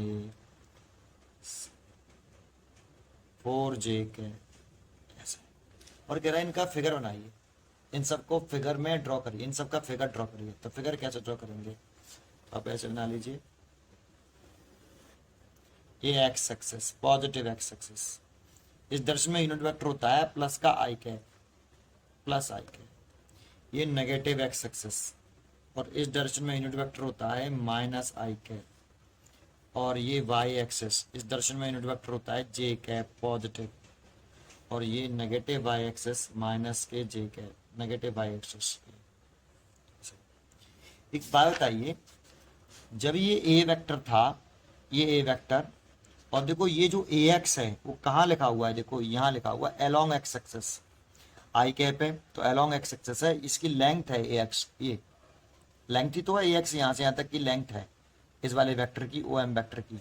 लेकिन एक्स आई कैप के साथ लिखा है A X, I x axis में होता है यूनिट वेक्टर आई कैप, तो ये ऐसे। और जो वाई जे कैप है ये वाई एक्सिस के अलोंग होता है, तो ये जो ए वाई लिखा हुआ है वो यहाँ से इस वेक्टर की, इस वाले वेक्टर की लेंथ हो गई, ये लिख रही है ए वाई, ओ एन हो गया, ओ एन है ना। और जो यहाँ लिख रहा है ए वेक्टर, तो रेक्टेंगल कंप्लीट करके बीच में से डायगोनल से खींच दिया, वो ए वेक्टर है। तो सोचो इसका फिगर कैसे बनाना चाहिए ए वेक्टर का, तो 3, तो ए एक्स की वैल्यू 3, जैसे यहाँ ए एक्स है, ए एक्स की जगह पे यहाँ 3 है, और पॉजिटिव है, तो यहाँ से ऑरिजिन से 1 2 और 3, ये एक वेक्टर बना दो बेटा आप यहाँ से, और यहाँ से यहाँ तक ये 3 हो गया, ये आई कैप हो गया, 3i कैप। ऐसे देखो ये ए एक्स आई कैप लिख रहा था, तो यहाँ से यहाँ तक ए एक्स लिख दिया, और इस दृश्य में यूनिट वेक्टर होता है आई कैप, ऐसे तो ए एक्स आई कैप। ऐसे यहाँ जे कैप के साथ ए वाई के लिख रहा था, तो ए वाई ये वाला, इसकी लंबाई वाई एक्सिस के अलोंग, तो इसीलिए यहाँ पे 4 लिख रहा है, तो 1 2 3 और ये 4, ये देखो ये यहाँ से यहाँ तक की लेंथ हो गई 4। और इन दोनों का रेक्टेंगल कंप्लीट कर लीजिए आप ऐसे, और रेक्टेंगल कंप्लीट करके ये बना दीजिए। फिर ये है आपका ए वेक्टर, ये है ए वेक्टर। देखो अगर इसे ओ कह लूँ, इसे एम कह लूँ, इसे एन कह लूँ, तो ओ एम वेक्टर कितना आएगा, तो ओ एम वेक्टर आएगा, इसकी लंबाई है 3, यहाँ से यहाँ तक इसकी लेंथ थी तो 3 हो गई, ये वाली ओ एम 3 है, तो यहाँ लिखेंगे ओ एम इंटू आई कैप, और ओ एम कितना है 3 आई कैप। ऐसे ही ओ एन वेक्टर लिखना चाहूँ तो O N vector is equal to क्या आएगा, यूनिट वेक्टर के फॉर्मूले से ओ एन जे कैप आएगा। और ओ एन की लंबाई कितनी है, यहाँ से यहाँ तक ये 4 है बेटा, ये 4, ये लंबाई 4, तो ये 4j कैप। अगर ट्राइंगल लॉ वेक्टर एडिशन लगा दूं इसमें, तो ए वेक्टर जो आएगा 3i cap plus 4j cap आ जाएगा, ठीक है। अगर बी वेक्टर ड्रॉ करना है तो माइनस के 2 है आई, तो देखो 1 एन जे 2, यहाँ 2 तो प्लस का है, लेकिन आई कैप माइनस का है, तो यहाँ से यहाँ तक ये लेंथ हो गई, ये 2i हो गया, देखो ये वाला, ये माइनस का 2i हो गया, ये वाला। प्लस के 6j, तो 1 2 3 4 5 एंड 6, ये देखो ये हो गया ये वाला।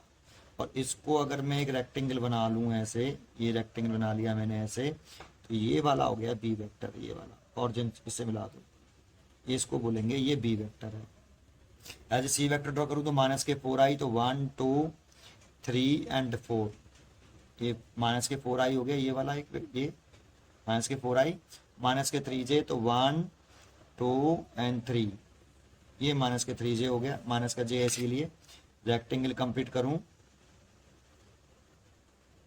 ऐसे, ये आपका हो गया, ये हो गया सी वेक्टर। ऐसे ही डी वेक्टर ड्रॉ करूं, प्लस के 5i है, तो 1 2 3 4 एंड 5, ये हो गया आपका 5i प्लस के 5i, ये वाला। और ये माइनस के 4j है, तो 1 2 3 एंड 4, ये हो गया माइनस के 4j। और इसको रेक्टेंगल कंप्लीट कर लें ऐसे, तो ये हो गया आपका, ये वाला हो गया, ये जो हो गया ये हो गया डी वेक्टर। तो फिगर कैसे बनाते हैं, एक प्लेन में बना सकते हैं, एक plane, in a plane, x Y plane हो गया ये बेटा। तो कैसे फिगर बनाते हैं समझ में आया। इससे क्या एडवांटेज होगा, अगर हमसे एक क्वेश्चन पूछ लेता है, अगर हमसे एक क्वेश्चन पूछ लेता है जैसे A vector is equal to 3i cap plus के 4j कैप है, हमसे पूछ रहा है क्वेश्चन में कि व्हाट आर द एंगल, ऐसे क्वेश्चन पूछेगा, what are the angle made by vector, made by vector A, ये वाला ये वेक्टर विद एक्स एक्सेस, ये ए वेक्टर, ये वाला ए वेक्टर है, वो एक्स एक्सेस से कितना एंगल बना रहा है, ऐसे पूछे तो पहले हम इसका फिगर बना लेंगे, है ना। तो एक प्लेन में होती है, बस दो ही कोऑर्डिनेट होना चाहिए, आई और जे, के नहीं होना चाहिए, तब की बात कर रहे हैं। के होगा तो कैसे निकालेंगे बाद में बताऊंगा, आगे बताऊंगा। 3 डायमेंशनल बताएंगे, 2 डायमेंशनल चल रहा है अभी, ठीक है। तो इसका फिगर बनाइए, तो आई कैप में 3, तो 1 2 3, ये हो गया आपका यहाँ से यहाँ तक 3i, या इसकी लंबाई हो गई यहाँ से यहाँ तक ये 3, और यूनिट वेक्टर हो गया एक्स एक्सिस में आई कैप। 4 कह रहे हैं तो 1 2 3 एंड 4, यहाँ से यहाँ तक ये 4 हो गया, इसकी लेंथ हो गई 4, और ये रेक्टेंगल कंप्लीट कर लिया हमने ऐसे, और ये हो गया एक वेक्टर ए, और ये एक्स एक्सेस है, और ये आपका वाई एक्सेस है। और हमसे पूछ रहा है कि ए वेक्टर एक्स एक्सेस से कितना एंगल बना रहा है, एक्स एक्सेस से पूछे तो एक्स एक्सेस से निकाल लो, वाई एक्सेस से पूछे तो वाई एक्सेस से भी निकाल सकते हो। एक्स एक्सेस से पूछ रहा है तो मैंने लेट कर लिया कि थीटा बना रहा है, तो थीटा पूछ रहा है तो क्या लगा दें भाई इस एंगल को निकालने के लिए, ये क्या चीज़ है इस ट्राइंगल के लिए, राइट एंगल ट्राइंगल बन गया ये, और राइट एंगल ट्राइंगल में टेन थीटा निकाल लगाए तो परपेंडिकुलर बटे बेस, तो परपेंडिकुलर ये हो गया, बेस ये हो गया। तो ये और ये लेंथ देखो, ये लेंथ 4 है तो ये लेंथ भी 4 होगी, 4, और बेस है ये 3, तो ये 3 हो गया। तो theta is equal to ten theta is equal to जो आ गया वो 4/3, या तो आप थीटा ऐसे लिखते हो, थीटा इज इक्वल टू आप लिख सकते हो tan इनवर्स 4/3, ऐसे इतना एंगल बना रहा है एक्स एक्सेस से ऐसे। या इसकी एक ट्रिक भी है, इसकी एक ट्रिक भी है, जैसे tan की टेबल में ये 4/3 तो किसी की वैल्यू होती नहीं है, लेकिन कभी भी 4/3 4/5 3 4 5 इनमें से किसी का भी एक रेशियो आता है, इसकी एक ट्रिक है, कंसेप्ट नहीं ट्रिक ओनली। जैसे क्या ट्रिक है, ये ट्रिक होती है ये वाली, देखो ये सबसे हाइपोटेनियस होता है, सबसे बड़ा होता है, और ये साइड इससे बड़ी दिख रही है, तो इसीलिए इसे मैं 4 लेट कर लेता हूँ, इसे 3। 4 के सामने वाला एंगल बड़ा होगा, दैट मीन्स 53, और 3 के सामने वाला एंगल छोटा होगा, दैट मीन 37, और 5 के सबसे बड़े सामने वाला एंगल सबसे बड़ा होगा 90 डिग्री। देखो किसी ट्रायंगल के तीनों एंगलों का सम 180 डिग्री होता है, देखो 180 डिग्री है। अब आपको ये निकालना है tan 4/3 किसकी, तो देखो मैं tan अगर लेता हूँ, tan 53 लेता हूँ, तो अगर मैं 53 एंगल ले रहा हूँ तो 53 के सामने वाला परपेंडिकुलर, जो एंगल हम कैलकुलेट करते हैं उसके सामने वाला हमेशा परपेंडिकुलर होता है, और जो 90 डिग्री के सामने वाला होता है वो हमेशा हाइपोटेनियस होता है, जो बच जाता है वो बेस।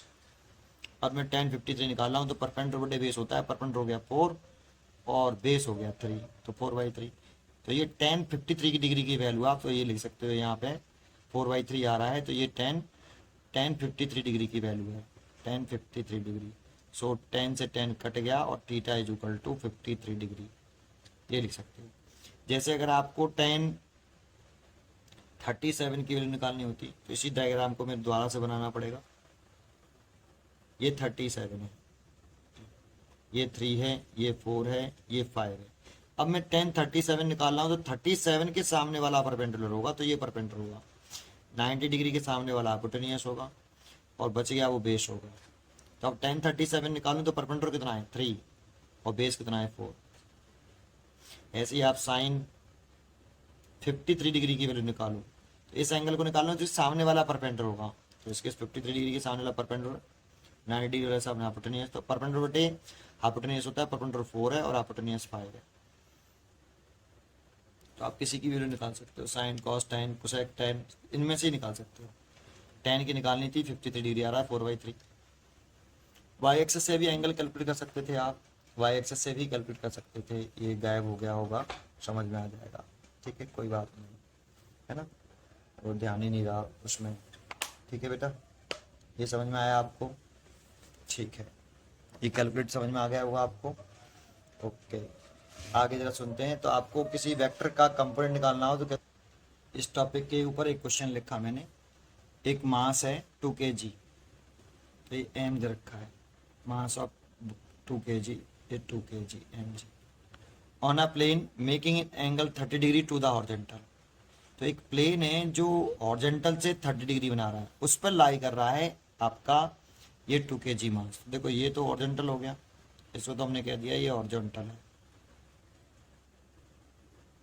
ये हॉरिजॉन्टल हो गया। और इससे एक प्लेन है, ये एक प्लेन है ये वाला, ये से 30 डिग्री एंगल बना रहा है, इसको हम बोल रहे हैं यहाँ प्लेन। देखो a mass of 2 kg lies on plane, तो इस प्लेन पर एक मास लाई कर रहा है, ये रहा,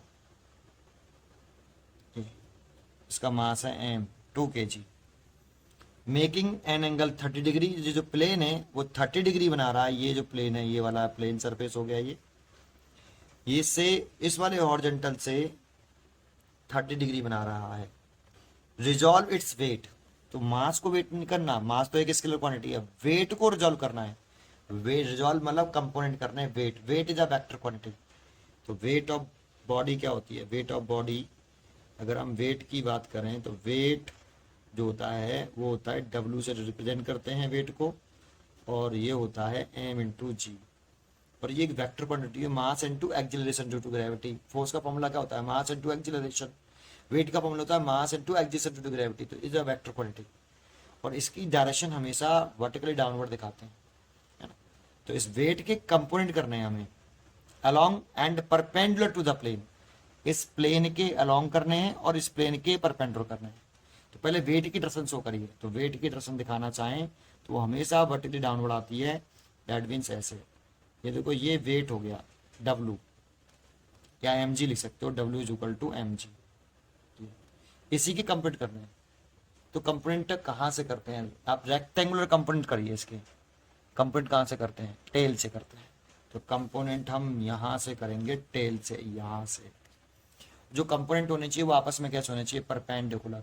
और जो कंपोनेंट किसके कर रहे हैं, W के कर रहे हैं, तो W का आना चाहिए बीच में आना चाहिए। लेकिन हमें कंपोनेंट चाहिए वेट के along and perpendicular to the plane, इस प्लेन के परपेंडिकुलर चाहिए और इसके अलोंग चाहिए। तो देखो इसके परपेंडिकुलर बनाना चाहूँ, इस प्लेन के परपेंडिकुलर, तो देखो ये प्लेन के परपेंडिकुलर है कि नहीं, ये वाला, ये जो लाइन मैंने ड्रॉ करी वो इस प्लेन के साथ कितना एंगल बना रही है, 90 डिग्री, ये वाली लाइन। और ये वाली लाइन ड्रॉ कर रहा हूं, ये वाली, ये वाली, ये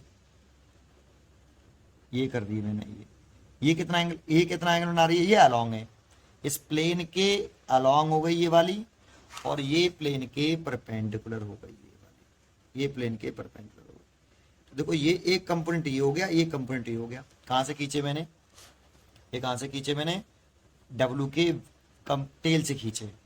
और ये दोनों कंपोनेंट आपस में कैसे हैं, परपेंडिकुलर हैं, यानी कि इसके और इसके बीच में कितना एंगल है, 90 डिग्री, और W इन दोनों के बिटवीन भी है। अब इंपॉर्टेंट ये है कि थीटा कौन सा है भाई, तो एक बात बताओ, ये 30 डिग्री है तो ये एंगल कितना होगा, 90 डिग्री है, तो ये वाला एंगल कितना हो जाएगा, 60 डिग्री। ये तो देखो इस किसके साथ एंगल है, ये 60 डिग्री इसके साथ है, इसके साथ है, तो इसको लिखेंगे कॉस, इसी एंगल से काम चलाएंगे। तो ये वाला कॉस होगा, तो इसे लिखेंगे हम mg cos 60 डिग्री, इसी एंगल से देख रहे हैं, तो इसके साथ एंगल है, इसी एंगल से काम चला रहे हैं इसके लिए, तो ये लिखेंगे mg sin 60 डिग्री, ऐसे। तो हमसे क्या पूछ रहा था, weight along and perpendicular to the plane, component पूछ रहा है, तो component of weight, component of weight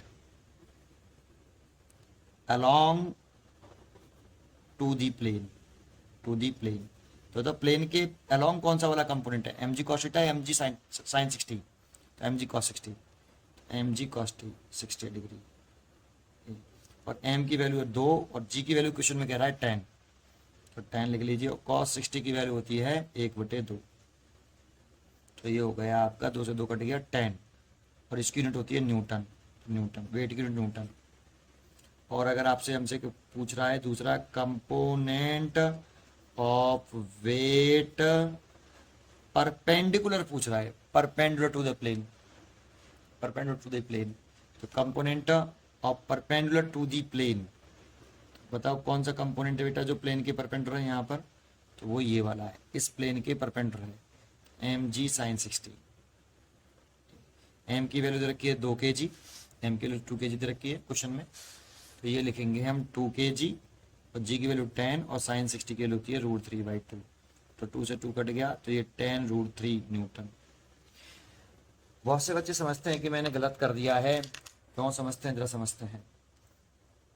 ये फिर दोबारा से मैंने इसको ना लिया, ये तो हॉरिजॉन्टल हो गया, ये प्लेन हो गया, ये 30 डिग्री, क्वेश्चन में 30 डिग्री गिवन है, तो आप इसको ऐसे भी कर सकते हो, ये भी बिल्कुल करेक्ट है, रॉन्ग नहीं है। इसको ऐसे भी कर सकते हैं, ये एम जी हो गया इसका, दैट मीन्स वेट हो गया एम जी। इसके कंपोनेंट करने, तो इसके परपेंडिकुलर कंपोनेंट करना था तो टेल से करेंगे, तो एक कंपोनेंट ये हो गया और एक अलोंग वाला हो गया ये वाला। अब देखो ये 30 डिग्री है, ये 30 डिग्री दे रखा था हमें, तो ये कितना है 90, तो ये वाला एंगल कितना हुआ 60, तो बताओ ये वाला कितना हुआ, ये वाला, तो इसके और इसके बिटवीन कितना है 90 डिग्री, और ये वाला एंगल 60, तो ये वाला 30 डिग्री आएगा। अगर मैं इस एंगल को लेके चलूं, तो एम जी को कंप्यूट करूं, तो इसके ये देखो ये वाला कंपोनेंट इससे 30 डिग्री बना रहा है, तो ये कॉस आएगा, एम जी कॉस 30 डिग्री, और इससे एंगल नहीं बना रहा है, इसी एंगल से काम चलाएं, तो ये एंगल नहीं बना रहा है कंपोनेंट, तो ये एम जी साइन 30, ऐसे कर सकते हो आप इसको। तो अगर आप इसमें फिर लिखो component of vector, answer same ही आएगा, component of weight along to the plane, ये तो प्लेन के along कौन सा, एम जी साइन 30, तो एम जी साइन 30, एम की वैल्यू 2, जी की वैल्यू 10, साइन 30 की वैल्यू 1/2, 2 से 2 कट गया 10 न्यूटन। तो देखो along दी प्लेन पहले भी 10 न्यूटन आ रहा था, और पहले भी 10 न्यूटन आ रहा है, और अभी भी 10 न्यूटन आ रहा है। और component of weight perpendicular to the plane देखोगे, तो वो है परपेंडिकुलर वाला यहाँ पे एम जी कॉस 30, एम की वैल्यू 2, जी की वैल्यू 10, कॉस 30 की वैल्यू होती है √3/2, ये 10 √3 न्यूटन, पहले भी 10 √3 आ रहा था, 10 √3 न्यूटन, अभी भी 10 √3 न्यूटन आ रहा है। आपको ये समझ में आया होगा। एक क्वेश्चन और लिखता हूँ, लास्ट क्वेश्चन देखो, एक क्वेश्चन मैंने और लिखा, the x and Y component of A vector 4 and 6 metre respectively. तो देखो एक्स कंपोनेंट दे रखा है हमें, गिवन क्या है पहले वो लिख लेते हैं, X component of A vector दे रखा है, इसका सिंबल हम क्या मानते थे, ए एक्स, ये हमें दे रखा है 4 metre. Y component of A vector, इसका सिंबल मानते थे हम A Y, X and Y component of A vector 4 metre and 6 metre respectively, तो ये 6 मीटर दे रखा है, ठीक है। तो देखो इसे ए वेक्टर लिख सकते हैं, ए X I cap plus A Y J cap, ये एक्स कंपोनेंट होता है, ये वाई कंपोनेंट, पीछे भी हमने आपको बताया ये यहाँ पे कि अगर ऐसे लिख रहा होता है, तो A vector is equal to A X I cap plus A Y J cap, तो ए एक्स एक्स कंपोनेंट होता है ये, और ये जो ए वाई है ये वाई कंपोनेंट होता है, A vector is equal to A X I plus A Y J. X component दे रखा था आपको 4, वाई कंपोनेंट दे रखा था 6, तो आप ए वेक्टर लिख सकते हो 4i cap plus 6j cap, ये फर्स्ट इक्वेशन होगा। अब आगे पढ़िए, the x and Y component of vector, ये पूरा वेक्टर दे रखा है, अब इसे कैसे लिखें, तो लेट कर लेते हैं, थोड़ी देर के लिए लेट कर लेते हैं। सी वेक्टर इज इक्वल टू कितना है, A vector plus B vector है, तो आपको इसका एक्स कंपोनेंट दे रखा है, दैट मीन्स ये दोनों इक्वल वेक्टर हैं। देखो इस पूरे का एक्स कंपोनेंट दे रखा है तो ये इसके इक्वल है सी वेक्टर, तो दैट मीन्स आपको सी वेक्टर का एक्स कंपोनेंट दे रखा है सी एक्स, उसे लिख सकते हो आप 10 मीटर। एक्स कंपोनेंट इसका दे रखा था और ये पूरा मैंने लेट कर लिया इसके इक्वल, तो इसका एक्स कंपोनेंट मतलब सी वेक्टर का एक्स कंपोनेंट तो 10 मीटर, और Y component 9 metre, 9 metre. X component A vector plus B vector का x component 10 metre, Y component 9 metre. तो सी वेक्टर लेट कर लिया, तो सी वेक्टर को लिख सकते हैं हम कितना, C vector is equal to लिख सकते हैं C X I cap plus C Y J cap. C X की वैल्यू 10 तो 10 आई कैप, इसकी value 9 J cap. C vector किसके इक्वल है, A vector plus B vector. C vector की value लौटा दो, A vector plus B vector is equal to 2। ये second equation हो गई। पूछा क्या है, कैलकुलेट फॉर बी वेक्टर और द फॉलोइंग। बी वेक्टर का x component Y component, B vector की लेंथ मतलब बी वेक्टर का मैग्नीट्यूड, किसी भी वेक्टर की लेंथ उस वेक्टर के मैग्नीट्यूड को बताती है। तो बी वेक्टर की लेंथ मतलब बी वेक्टर का मैग्नीट्यूड, और बी वेक्टर एक्स एक्सिस से कितना एंगल बना रहा है। तो बी वेक्टर के बारे में पूछ रहा है सारा, तो सबसे पहले बी वेक्टर निकालना पड़ेगा। तो देखो ए वेक्टर की जो वैल्यू है ये वाली ये यहाँ पुट कर दो। ए वेक्टर की वैल्यू कितनी है 4 आई कैप, तो 4 आई कैप प्लस 6 जे कैप, और ये बी वेक्टर हो गया इज इक्वल टू ये 10 I cap plus 9 J cap. यहाँ से आप बी वेक्टर निकाल सकते हो। बी वेक्टर इसको इधर ले आए तो 10 I cap plus 9 J cap, इसको इधर ले आएंगे तो माइनस के 4 आई कैप माइनस के 6 जे कैप। अब यहाँ से बी वेक्टर कैलकुलेट कर सकते हो कितना, 10 आई में से 4 आई तो 6 आई, 9 जे में से 3 जे 6 जे तो प्लस के 3 जे। ये बी वेक्टर आ गया देखो ये। लेकिन हमसे पूछा क्या है, अब एक तो पूछ रहा है बी वेक्टर का एक्स कंपोनेंट और वाई कंपोनेंट। तो बी वेक्टर का एक्स कंपोनेंट कितना हो गया, बी एक्स, एक्स कंपोनेंट हो गया ये 6 मीटर, वाई कंपोनेंट ये 3 मीटर। तो एक ये एक्स कंपोनेंट वाई कंपोनेंट आ गए, एक आंसर हो गया ये पहला, है ना। दूसरा हमसे पूछा सेकंड, यहाँ हमसे सेकंड पूछा है इट्स लेंथ मतलब बी वेक्टर की लेंथ। तो किसी भी वेक्टर की लेंथ उस वेक्टर के मैग्नीट्यूड को बताती है, दैट मीन्स बी का मैग्नीट्यूड पूछ रहा है। तो कैसे निकालते हैं, रूल लगा के। तो आई का जो एक्स कंपोनेंट है 6 उसका स्क्वायर कर देते हैं, प्लस वाई का जो कंपोनेंट है जे कंपोनेंट है 3 उसका स्क्वायर कर देते हैं, तो 3 है ना। तो ये 3 का स्क्वायर सॉल्व कर लेते हैं, ये 36 हो गया और ये 9, 36 और 9 का स्क्वायर रूट करेंगे तो 45, रूट 45 आंसर। ये मीटर भी ले सकते हो, मीटर आंसर। ये इसका मैग्नीट्यूड हो गया, देखो ये बी वेक्टर का मैग्नीट्यूड। तीसरा पूछ रहा है कि ये जो बी वेक्टर है वो एक्स एक्सिस से कैसा एंगल, कितना एंगल बना रहा है। तो इसके लिए मैंने कहा डायग्राम बनाना पड़ेगा। तो देखो कैसे बनाना है, बी आई में एक्स एक्सिस में कितना है 6, यहाँ से ऑरिजिन से 1 2 3 4 5 6, ये यहाँ से यहाँ तक 6 हो गया। वाई में कितना है 3, तो वाई में 3 बना लीजिए, पॉजिटिव वाई में तो 1 2 एंड 3, ये हो गया 3। और एक रेक्टेंगल बना लीजिए, फिर ये रेक्टेंगल बना लिया, ये बी वेक्टर बन गया। देखो ये रहा ये बी वेक्टर। एक्स एक्सिस से ये एंगल पूछ रहा है थीटा, तो tan थीटा पूछ रहा है, तो थीटा पूछ रहा है तो थीटा इक्वल टू परपेंडिकुलर बटे बेस, तो परपेंडिकुलर हो गया 3 और बेस हो गया 2, तो ये हो गया 1/2। और tan की टेबल में 1/2 किसकी वैल्यू होती है, 1/2 किसी की नहीं होती। तो इसीलिए हमें लिखना पड़ेगा इसको theta is equal to tan inverse 1/2। ये एक्स एक्सिस से बी वेक्टर ने इतना एंगल बनाया, एक्स एक्सिस से बी वेक्टर ने इतना एंगल बनाया। तो आपको ये समझ में आया होगा। तो आज मैंने आपको 2 टॉपिक पढ़ा दिए। एक टॉपिक मैंने आपको पढ़ाया component of vector along under vector, और दूसरा टॉपिक पढ़ाया rectangle component of a vector in a plane. तीसरा टॉपिक नेक्स्ट लेक्चर में rectangle component of a vector in free space, 3 dimensional में 3 कंपोनेंट्स होते हैं वो कैसे करते हैं, और नेक्स्ट लेक्चर में बताएंगे। पढ़ते रहिए एंड खुश रहिए। Thank you.